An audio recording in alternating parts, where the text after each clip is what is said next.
दोस्तों, केनरा बैंक सार्वजनिक बैंकों में से है। इसके लगभग 6500 से अधिक ब्रांचेज है, जिसमें हमेशा पीओ पद के लिए वैकेंसी जाती रहती है। यदि आप केनरा बैंक में पीओ पद के रूप में कार्य करना चाहते हैं तो आपको इस पद के लिए होने वाले संपूर्ण जानकारी को जानना चाहिए। पिछले वीडियो में हम लोगों ने क्षेत्रीय ग्रामीण बैंक में होने वाली ऑफिस असिस्टेंट के पद की नियुक्ति के बारे में जाना था। इससे संबंधित जानकारी आपको हमारे चैनल में मिल जाएगी। इस वीडियो के माध्यम से हम लोग केनरा बैंक में पीओ के लिए होने वाली प्रक्रिया को समझने की कोशिश करेंगे। जानेंगे कि इस पद में आने के लिए आपकी शैक्षणिक योग्यता क्या होनी चाहिए, सिलेक्शन प्रोसेस कैसे होती है, एग्जाम्स के पैटर्न, सिलेबस, एज लिमिट इत्यादि को भी विस्तार पूर्वक देखेंगे। तो वीडियो को शुरू करते हैं। सबसे पहले हम लोग जान लेते हैं कि केनरा बैंक में पीओ के पद हेतु आयोजन किस प्रकार होता है। केनरा बैंक में पीओ JMGS 1 यानी जूनियर मैनेजमेंट ग्रेड स्केल 1 के लिए स्पेशली डिजाइन किया गया PGDBF कोर्स करने के बाद पीओ पद में नियुक्त किया जाता है। आइए हम लोग केनरा बैंक द्वारा स्पेशली पीओ के लिए डिजाइन किया गया PGDBF कोर्स के बारे में जानते हैं। PGDBF यानी post graduation diploma in banking and finance. इस कोर्स की समय अवधि आपकी 1 वर्ष की होती है, जिसमें 9 महीने का क्लासरूम स्टडी और 3 महीने के केनरा बैंक के किसी ब्रांच में इंटर्नशिप करना होता है।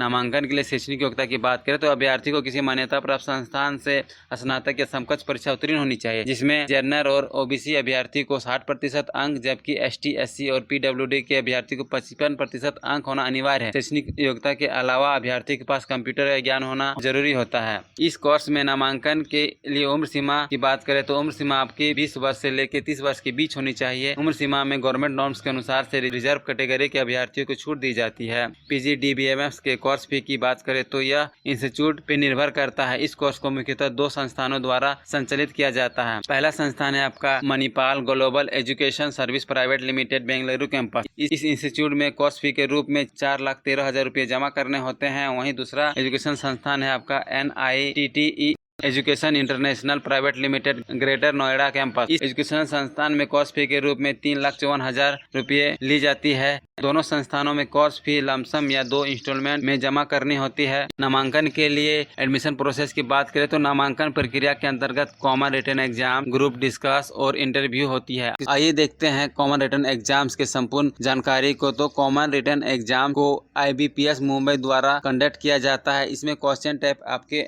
MCQ बेस्ड होते हैं। इस एग्जाम की समय अवधि 2 घंटे की होती है। एग्जाम्स का मोड आपका ऑनलाइन होता है। इसमें नेगेटिव मार्किंग सिस्टम भी होती है, यानी एक गलत उत्तर के लिए 0.25 अंक काट लिए जाते हैं। क्वेश्चंस का लैंग्वेज आपका हिंदी और इंग्लिश दोनों में होती है। इस ऑनलाइन कॉमन एग्जाम्स के सिलेबस को 4 सब्जेक्ट द्वारा कवर किया जाता है, जो इस प्रकार है: reasoning, quantitative, English language, general awareness. प्रत्येक सब्जेक्ट से 50 पूछे जाते हैं 50 अंकों के लिए, यानी कुल प्रश्नों की संख्या 200 है और कुल अंक आपके 200 होंगे। बैंक द्वारा प्रत्येक सब्जेक्ट के लिए क्वालिफाई कट ऑफ मार्क्स निर्धारित की जाती है। ऑनलाइन कॉमन एग्जाम्स को सक्सेसफुली कंप्लीट करने वाले अभ्यर्थियों की एक सूची बनाई जाती है। उसी सूची के आधार पर अभ्यर्थी को ग्रुप डिस्कस और इंटरव्यू के लिए आमंत्रित किए जाते हैं। सफलतापूर्वक PGDBF कोर्स को करने के बाद अभ्यर्थी को कम से कम 5 वर्षों तक केनरा बैंक में पीओ पद पर कार्य करना पड़ता है। इसके लिए अभ्यर्थी को पहले से ही एग्रीमेंट करना पड़ता है। केनरा बैंक पद में कार्य करने वाले कैंडिडेट की सैलरी की बात करें तो सैलरी स्केल आपका 33,700 से लेके 42,020 रुपये तक की होती है। इसके अलावा अदर अलाउंसेस।